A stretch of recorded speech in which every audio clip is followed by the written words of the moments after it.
ఏంటండి మీరు ఎందుకంటే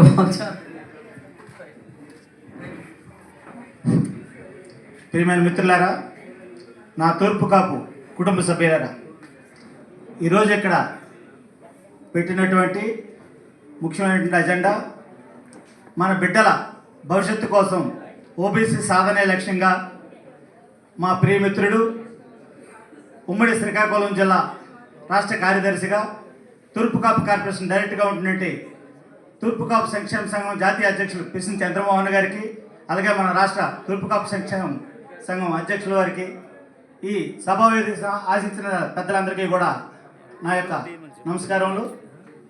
మిత్రులారా, ఇక్కడ మాట్లాడుతున్న వాళ్ళందరికీ కూడా వాళ్ళందరూ కూడా సెటిల్ అయి ఉన్నారు. వాళ్ళెవరికి కూడా ఓబీసీతో పని లేదు. కానీ వాళ్ళందరిలో ఉన్న ఒక కాంక్ష ఒకటే, మన జాతి బిడ్డలు విద్యకి, వైద్యానికి, చదువులకి, రిజర్వేషన్కి దూరం కాకూడదు, మన జాతికి ఏదో ఒక చేయాలనే తపంతో మాత్రమే ఈరోజు ఇక్కడికి వచ్చారు. 2018లో పిసిని చంద్రమోహన్ గారు విజయవాడ కేంద్రంగా తూర్పు కాపు ఆంధ్రప్రదేశ్ తూర్పు కాపు సంక్షేమ సంఘాన్ని ఏర్పాటు చేశారు. అప్పటికే ఒక తూర్పు కాపుకు సంబంధించినటువంటి విద్యా విజ్ఞాన అభివృద్ధి సంఘం విజయవాడలో పనిచేస్తూ ఉన్నది. కానీ ఒక కొలమానం పెట్టుకుంటూ వాళ్ళు పనిచేస్తూ ఉన్నారు. పిసిని చంద్రమోహన్ గారు రాజకీయాలకు అతీతంగా స్వతంత్రంగా రాష్ట్రం అంతా కూడా నా తూర్పు కాపు జనులు ఎక్కడున్నారో వాళ్ళందరినీ కూడా గుర్తించి వాళ్ళందరికీ ఏదో ఒక మేలు చేయాలని చెప్పిన తపనతో ఆయన ముందు ఆంధ్రప్రదేశ్ తూర్పు కాపు సంక్షేమ సంఘాన్ని పెట్టారు. తర్వాత దాని అనుబంధ విభాగాలను మహిళా విభాగం, విద్యార్థి విభాగం, యోజన విభాగం అనుకుంటూ రాష్ట్రం అంతా కూడా తిరుగుతూ ఉన్నారు. మీరు ఒక గత 30 ఏళ్ళ వెనక్కి వెళ్తే మందా కృష్ణ అనే ఆయన ఒక వ్యక్తి, తర్వాత ఎంఆర్పిఎస్ అని చెప్పి పెట్టిన తర్వాత ఆయన ఒక శక్తి అయ్యాడు. ఈరోజు 30 ఏళ్ళ తర్వాత ఆ ఫలితాలు నా జాతి జనులకు ఇవ్వడానికి ఎంఆర్పిఎస్ ఏబిసిడి రిజర్వేషన్ సాధించడానికి కోసం ఒక కంకణబద్దులయ్యాడు. ఈరోజు అధికారంలో ఉన్నటువంటి బీజేపీతో కొద్దిగా దగ్గరే ఆ ఫలాలు నా జాతికి అందించాడు. ఆయన జాతి చరిత్రలో మిగిలిపోయాడు. అలాగే ఇక్కడ మన పిసిని చంద్రమోహన్ గారిని కూడా మనం ఖచ్చితంగా గుర్తించాలి. చంద్రమోహన్ ఒక చంద్రుడే కావచ్చు, మొన్నటి వరకు రాజకీయాలకు అత్యధికంగా ఉండొచ్చు.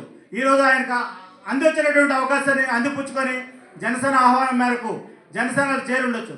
కానీ ఆయన అంతరాత్మ ఎప్పుడు కూడా తన యొక్క తూర్పు కాపు జాతి కోసమే ఇదవుతూ ఉంటుంది. ఈరోజు విజయవాడ రాజకీయ రాజధాని, విజయవాడ పరిపాలనా రాజధానిలో ఈరోజు తూర్పు కాపుల ఏకైక లక్ష్యం ఓబీసీ సాధన.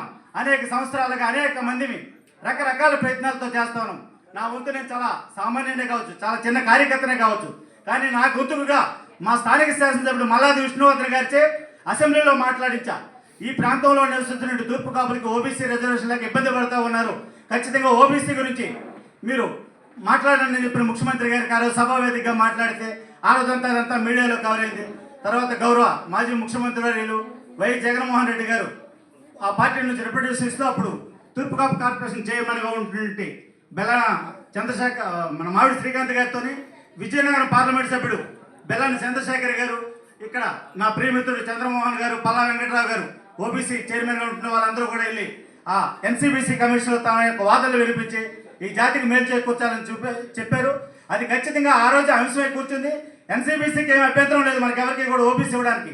కాకపోతే అది పార్లమెంట్లో చట్టం అవ్వాలి. ఆ చట్టం అవ్వాలంటే వాళ్ళు ఏం చేశారు, మనకి జీవీఎల్ నరసింహరావు గారు కూడా అనేక సందర్భాల్లో రాజ్యసభ సభ్యులు సహకరించారు. తర్వాత అది రాష్ట్ర ప్రభుత్వం కోర్టులో పడేశారు. ఇప్పుడు ఖచ్చితంగా ఇక్కడ ఈ సభలో మాట్లాడిన వక్తలందరూ కూడా చాలా ఆశావాహంతో ఉన్నారు. ఖచ్చితంగా ఓబీసీ ఇదే రైట్ టైం సాధించడానికి మనం అందరం కూడా ఇక్కడికి రానటువంటి వాళ్ళందరినీ కూడా కలుపుకొని సాధించాలి అని చెప్పిన దాంతో ఉన్నారు. ఎందుకంటే కేంద్ర ప్రభుత్వం చాలా బలహీనంగా ఉన్నది, రాష్ట్ర ప్రభుత్వం యొక్క అవసరం ఉన్నది, ఇక్కడ కూటమి ప్రభుత్వం యొక్క మద్దతు అవసరం ఉన్నది. ఖచ్చితంగా మన అందరం కూడా ఐకమత్యంతో ఒకే గొంతుకుతో పోరాడగలిగితే ఖచ్చితంగా బీజేపీ మెడలు, కేంద్ర ప్రభుత్వం మెడలు వచ్చి ఓబీసీ సాధించుకోవడానికి రైట్ టైం కనుక దీన్ని ఖచ్చితంగా మీరంతా గుర్తించండి. మీ పార్టీలు ఏవైనా మీకు ఉండనియండి, మీ ప్రాంతాలు ఏవైనా ఉండనియండి, మన బిడ్డల భవిష్యత్తు కోసం, మన బిడ్డలు రాజకీయంగా ఎదగాలన్నా, ఆర్థికంగా ఎదగాలన్నా, చదువుతో ఎదగాలన్నా, ఉద్యోగాలు ఎదగాలన్నా ఓబీసీ అనేది ఈ 23 ప్రాంతాల్లో ఉన్న జిల్లాల అవసరం కనుక ఆ 3 జిల్లాల ఆ ఫలితాలను ఎటు అనుభవిస్తూ ఉన్నారు. వాళ్ళకి ఎవరికీ అవసరం లేదు. చంద్రమోహన్ గారికి అయినా ఓబీసీ అవసరమా? కానీ ఆయన రాష్ట్రం అంతా కూడా ఉన్న పిల్లల కోసం ఆ ఓబీసీ సాధన లక్ష్యంగా ప్రతి గ్రామాన్నా కూడా రాజమండ్రి దగ్గర నుంచి మొదలు పెడితే ప్రకాశం జిల్లా వరకు తిరుగుతూ ఉన్నాడు. ఇక్కడికి వచ్చేటప్పుడు మాబోటి చిన్న కార్యకర్తల యొక్క సహాయం కూడా తీసుకుంటూ ఉన్నాడు. విజయవాడ కేంద్రంగా ఉంటున్నాడు. మేము ఈ ఓబీసీ సాధనలో మా వంతు ఎంత చేతనైతే అంత ఆర్థికంగా ఏమైనా ఇవ్వగలిగితే ఆర్థికంగా ఇస్తాం, మేము ఏదైనా వాలంటీర్గా చేయగలిగితే వాలంటీర్గా చేస్తాం, ఇంకెవరైనా రానిటువంటి వాళ్ళు ఉంటే కలుపుకోవడానికి ప్రయత్నం చేస్తాం. ఖచ్చితంగా ఇక్కడ మా గొంతుని మీడియా ద్వారా కానీ కలెక్టర్ గారికి వింతపత్రం ఇవ్వడంలో కానీ ఇంకోటి కానీ చేస్తాం. పల్లా వెంకట్రావు గారు ఆ వయసులో కూడా మా కోసం త్యాగం చేసి ఆమోదం చేస్తానంటున్నాను. సార్ మీరు అటువంటి ప్రయత్నాలు ఏం చేయొద్దు. కొంతమంది మిత్రులు ఆశావాద దృక్పథం ఉన్నారు, అలాంటి ఏమొస్తే మాలాంటి వాళ్ళని కూడా సిద్ధంగా ఉన్నాం మీకు సపోర్ట్గా నిలబడడానికి. మన జాతి బాగుపడుతుంది, మన జాతి బిడ్డలు బాగుపడడానికి మేము కూడా మాకు అవసరం లేనప్పటికీ కూడా ఖచ్చితంగా మేము మీతో పాటు మేము కూర్చోవడానికి సిద్ధంగా ఉంటాం. మన సంఘం ఎప్పుడైతే పిలుపునిస్తుందో అప్పుడు మేము ఉంటాం. వాస్తవంగా నాకేం ఓబీసీ అక్కర్లేదు, ఎందుకంటే నా కూతురు జనరల్ కేటగిరీలో పెట్టి ఎక్కడో కర్ణాటకలో ఉద్యోగం తెచ్చుకుంది ఎస్బీఐ బ్యాంకులో. తనకి ఇంకేమీ ఉద్యోగాలు ఏమి రావు. నా కొడుకు చదువు ఆపేసి వ్యాపారం చేసుకుంటూ ఉన్నాడు. కానీ మన జాతి ఎక్కడున్నా సరే ఆ జాతి బిడ్డలు బాగా చదువుకుంటే వాళ్ళు రాజకీయంగా ఎదుగు మన గుంత వినిపిస్తారు. మన ఉత్తరాంధ్రలో ప్రజాప్రతినిధులు ఎవరైనా ఓబీసీ గురించి మాట్లాడతారు, వాళ్ళకి అవసరం లేదు కనుక వాళ్ళు చట్టసభల్లో మాట్లాడరు. అలాంటి వాళ్ళు పంపించుకోవడం కాదు, మనం స్థానికంగా ఈ ప్రాంతాల్లో ఉన్న వాళ్ళకి చట్టసభలో పంపించేట్టు మన మిత్రుడు ఆలోచన చేసి అలాంటి వాళ్ళు ఉంటే ఆ పార్టీలతో మాట్లాడి ఎదిగేటట్టు చేయాలా. ఖచ్చితంగా రాజకీయాన్ని సంఘాన్ని కూడా రెండు కళ్ళుగా చేసుకొని ఖచ్చితంగా తూర్పు కాపుల ఐక్యత కోసం ఓబీసీ సాధన కోసం కంకణ బదులు అవుతుందని చెప్పని సాధిద్దాం ఓబీసీని, సాధిద్దాం ఓబీసీని, పోరాడదాం తూర్పు కాపుల హక్కులకై, పోరాడదాం ఓబీసీ కోసం. జై తూర్పు కాపు. Thank you. 3 నిమిషాలు అయిపోయింది. Right, okay. అలాగే మన ఈ కార్యక్రమంలో భాగంగా ఒక్కొక్కరు భోజనం చేసి మళ్ళీ వస్తున్నారు.